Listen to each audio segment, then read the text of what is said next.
మంథన్ ప్రతి 2 సంవత్సరాలకు ఒకసారి జరుగుతుందన్నారు కేంద్ర మంత్రి కిషన్ రెడ్డి. తొలిసారి దక్షిణ రాష్ట్రాల్లో జరుగుతుందన్నారు.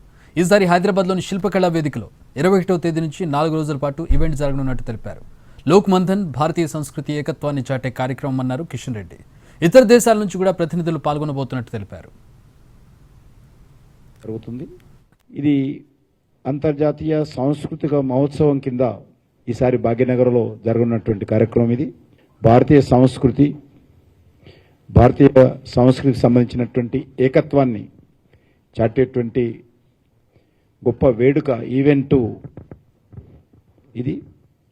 నేషనలిస్టు జాతీయ భావజాలం ఉన్నటువంటి వాళ్ళు దేశంలోని వివిధ ప్రాంతాల నుంచి ఇతర దేశాల నుంచి కూడా ప్రతినిధులు పాల్గొనబోతా ఉన్నారు. 4 రోజుల పాటు ఈ కార్యక్రమం జరుగుతుంది. ఇది అంతర్జాతీయ సాంస్కృతిక మహోత్సవం కింద ఈసారి భాగ్యనగర్లో జరగనున్నటువంటి కార్యక్రమం. ఇది భారతీయ సంస్కృతి